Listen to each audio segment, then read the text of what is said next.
The Battle of Tanagra, fought in 457 BC during the First Peloponnesian War, was a pivotal clash between the two dominant powers of ancient Greece, Athens and Sparta.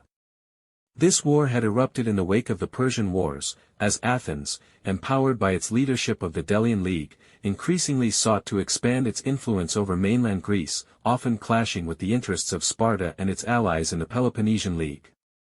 The specific context of the battle involved the region of Doris, considered the ancestral homeland of the Dorians, including the Spartans. When the Phocians attacked Doris, Sparta reacted quickly by dispatching a sizable force under the command of Nicomedes, the regent for the underage king Pleistoanax. This Spartan expeditionary force, composed of approximately 1,500 elite Spartiates and about 10,000 allied hoplites from the Peloponnesian League, managed to repel the Phocians but soon found their return to the Peloponnese obstructed. Athens, seeing an opportunity to weaken Sparta's influence in central Greece, assembled a large army to block their path. The Athenian army, led by the experienced general Myronides, included around 14,000 men, among whom were 10,000 hoplites supported by contingents from their allies, such as 1,000 Argives and several thousand light-armed troops and cavalry from Thessaly.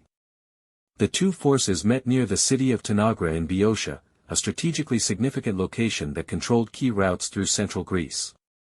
The battle itself was intense and marked by traditional hoplite warfare, with dense phalanxes of heavily armored infantry engaging in brutal hand-to-hand combat. Although the Athenians had numerical superiority and a diverse allied force, the Spartans once again demonstrated their unmatched discipline, cohesion, and battlefield experience. Their right wing, composed of Spartiates, proved particularly effective, and despite the fierce resistance put up by the Athenians and their allies, the Spartan forces eventually prevailed. However, the victory was costly for Sparta, as they suffered significant casualties and did not manage to destroy the Athenian army. The aftermath of the battle was intriguing. Instead of pressing their advantage or being harassed during their retreat, the Spartans were allowed to return to the Peloponnese largely unchallenged. Some historians suggest that political considerations, logistical constraints, or even secret negotiations may have influenced this outcome. Despite their tactical defeat, the Athenians rebounded quickly. Just a few months later, they launched a successful campaign into Boeotia and won the decisive Battle of Enophita, which allowed them to take control of most Boeotian cities, dismantle pro-Spartan oligarchies, and expand their influence throughout central Greece.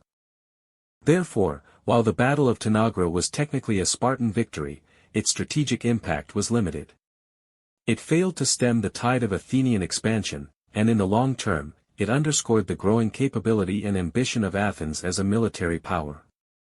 The battle also highlighted the volatile nature of interpolis alliances in classical Greece, the importance of regional power struggles, and the beginning of an increasingly bitter rivalry that would ultimately culminate in the full-scale Peloponnesian War.